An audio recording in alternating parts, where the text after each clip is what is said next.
آج ہم نے ایک مضمون کا انتخاب کیا ہے جو لکھا ہے، مضمون کالم ہے بلکہ ان کا وجاہت مسعود صاحب کا، اور اس کا انہوں نے تعارفی ہیڈنگ یہ دیا ہے کہ وجاہت مسعود کا ایک ناقابل اشاعت کالم، اور اس کے بعد یعنی ناقابل اشاعت کا ٹائٹل دے کے تو پھر اس کو چھاپا گیا ہے۔ ہم سب میں ہی یہ شائع ہوا ہے، وہیں سے ہم نے اس کو پڑھا اور اپنے زبان کے حوالے سے جو اس میں نئی چیزیں ہیں، جو جیسے ان کا اسلوب مختلف ہے، اسی طرح بعض دفعہ موضوع بھی وہ مختلف انتخاب کر لیتے ہیں، تو ذرا سا ڈیفرنٹ آپ کو لگے گا۔ عنوان میں ہی پتہ چل گیا ہے کہ وہ انہوں نے کس کے بارے میں لکھا ہے۔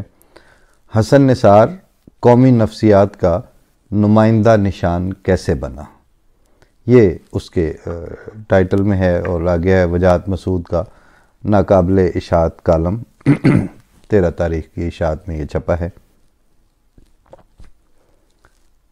تو اختلاف اور اتفاق کا تو سلسلہ ساتھ ساتھ ہوتا ہے، آپ کو بہت سی باتوں سے اتفاق ہوتا ہے، بہت سی باتوں سے اختلاف ہوتا ہے، وہ بات اپنی جگہ پہ خود ان کو بھی سب کہاں پسند ہوتے ہیں اور سب کے ساتھ اتفاق نہیں کرتے، لیکن جو کام وہ اس زمانے میں خاص طور پر کر رہے ہیں وجاہت مسعود صاحب، کہ ایک مستند اور ثقہ زبان جو ہے اس کو اتنی روانی کے ساتھ لکھتے چلے جا رہے ہیں کہ اب وہ اپنی انڈرسٹینڈنگ از خود اس نے بنا لی ہے اور بناتی چلی جائے گی۔ اس کے لیے بہرحال بہت حوصلہ درکار ہے اور اس کے لیے بہت استقامت چاہیے، جو وہ اپنی فیلڈ میں کرتے کرتے یہاں تک آ گئے ہیں۔ اور خاص طور پر بعض دفعہ وہ کالم کے شروع میں، درمیان میں یا آخر میں کوئی ایک انتخاب کر کے ایسا شعر لگا دیتے ہیں کہ وہ سارا کالم ایک طرف اور وہ اکیلا شعر ایک طرف۔ آج بھی تقریباً انہوں نے ایسا ہی کیا ہے۔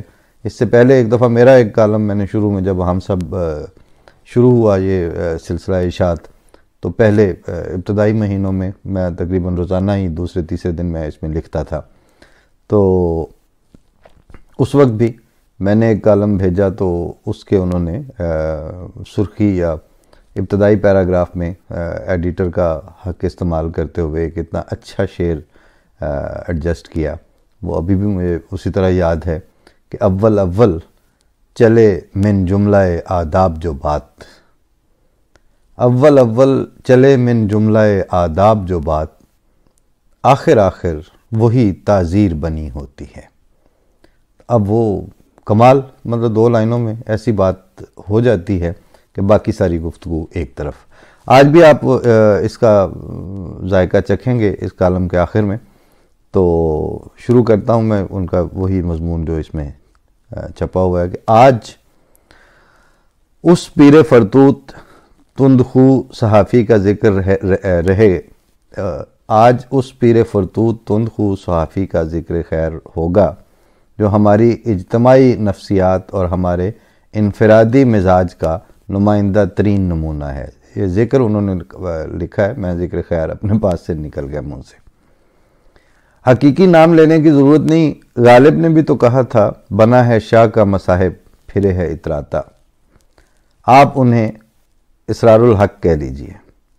اگرچہ 69 برس اور 6 ماہ کی عمر میں ایسی سماب صفت ہستی کے لیے کون سے اسرار کی دریافت باقی رہ گئی ہوگی، اس پیرانہ سالی میں تو عاقبت کے امکانات تک پختہ خطوط اختیار کر لیتے ہیں۔ محترم صحافی کے دوست اور دشمن متفق ہیں کہ یہ بندہ سرزمین پاک کا افلاطون زمان ہے، جلالی تباہ ہے، قرب خسروی کا جویا ہے، یعنی بادشاہوں کی قربت کا یا صاحبان اقتدار کی، قرب خسروی کا جویا ہے، نرگسیت کے کوہ دمن کی گیاہ آخری ہے۔ واہ، یعنی نرگسیت خود پسندی کے کوہ دمن کی گیاہ آخری ہے، اور اس دعوے کے از خود بیان میں انکسار کا قائل نہیں۔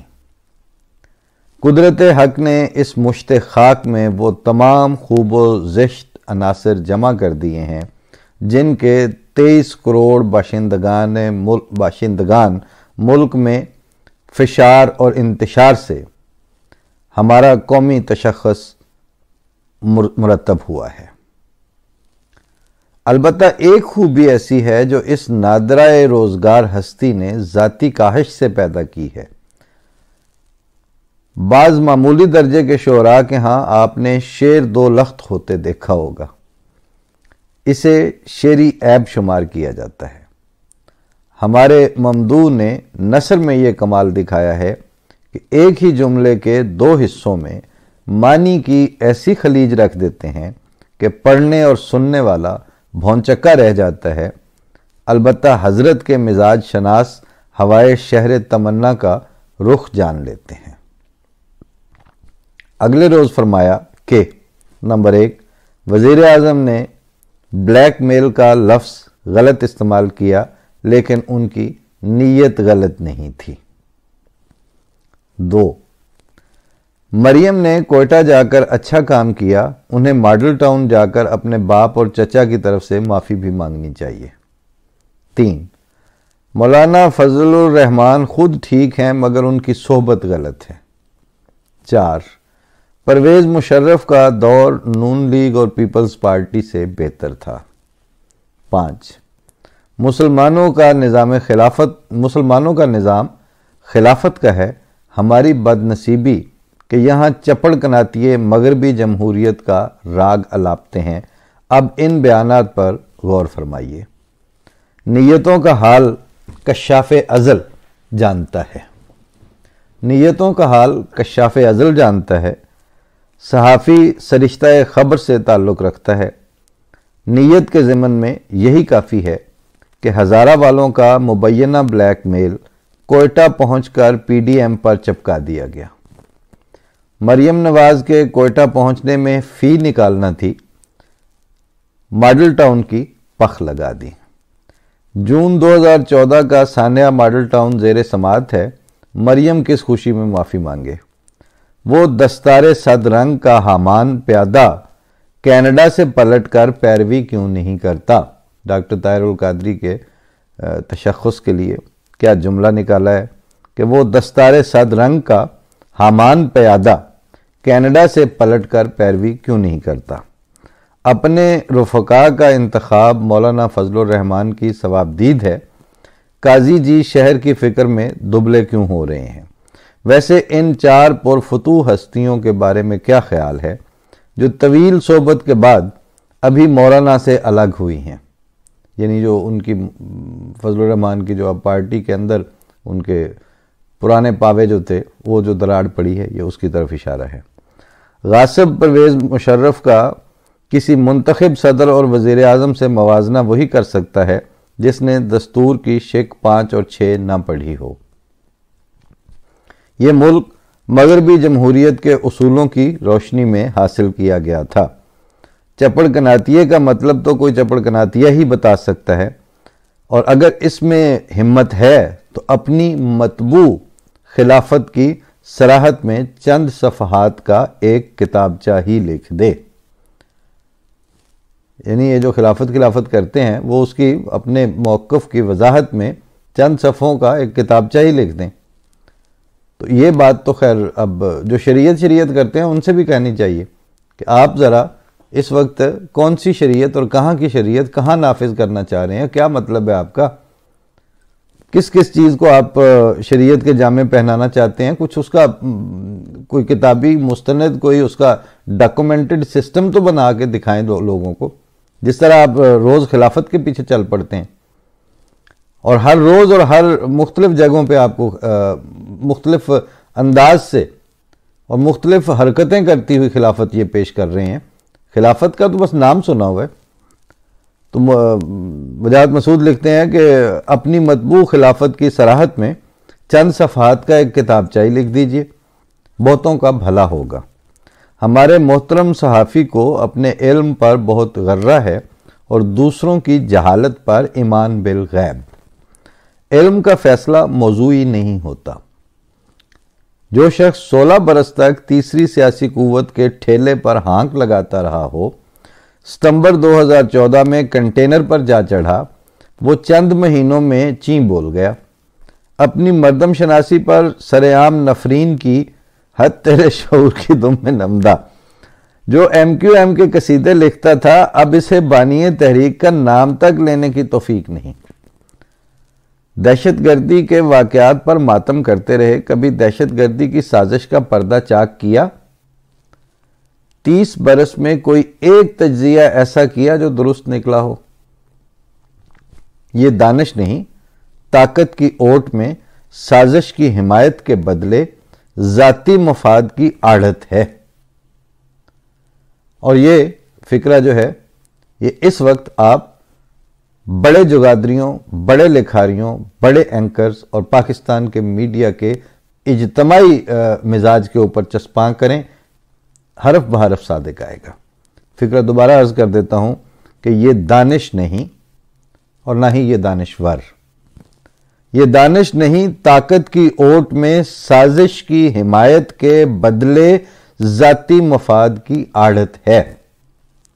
دلیل ہے نہیں، اس لیے گالی دشنام کو شعار بنایا ہوا ہے۔ اہل سیاست کو برا کہنے کا شوق ہے تو قائد اعظم، نشتر، بھٹو، بزینجو جیسے 4 نہیں، صرف 2 غیر سیاستدان نکال کر دکھائیں۔ مغرب پسندی کے تانے دینے والے خود مغرب کے تسموں سے بندھے ہیں۔ عورت کی تکریم سے اس لیے قاصر ہیں کہ احساس کمتری نے شدید ذہنی عدم تحفظ میں مبتلا کر رکھا ہے۔ خوف یہ ہے کہ اپنی ہمہ جہت نالائکی اور اخلاق باختگی کے باوجود ایک مسخ معاشرے میں جو ناجائز رسوخ حاصل کر رکھا ہے اس سے محروم نہ ہو جائیں۔ یہ جملہ میں دوبارہ عرض کر رہا ہوں کہ یہ المیہ بھی اس وقت لیڈرشپ کا المیہ بھی ہے، اور سماج اور سیاست کے مختلف جو کل پرزے اور اس کے جو مختلف عوام سے لے کے خواص تک طبقات اس میں آتے ہیں، ان ساروں کے اوپر بھی یہ اسی طرح آپ چسپاں کر لیں کہ اصولوں کا فطرت انسانی بتا دیتی ہے کہ کہاں کہاں خون ہو رہا ہے، کہاں کہاں کھلواڑ ہو رہے ہیں، لیکن اس پہ آواز نہ اٹھا سکنا، اس پہ سچ نہ کہنا، اس پہ وہ سٹینڈ نہ لے سکنا جو لینا چاہیے، اس کی بنیاد یہی ذہنی بددیانتی اور یہی بدنیتی ہوتی ہے جو اس فکرے میں ہے کہ خوف یہ ہے کہ اپنی ہمہ جہت نالائکی اور اخلاق باختگی کے باوجود ایک مسخ معاشرے میں جو ناجائز رسوخ حاصل کر رکھا ہے اس سے محروم نہ ہو جائیں۔ یہ ہے بیماری۔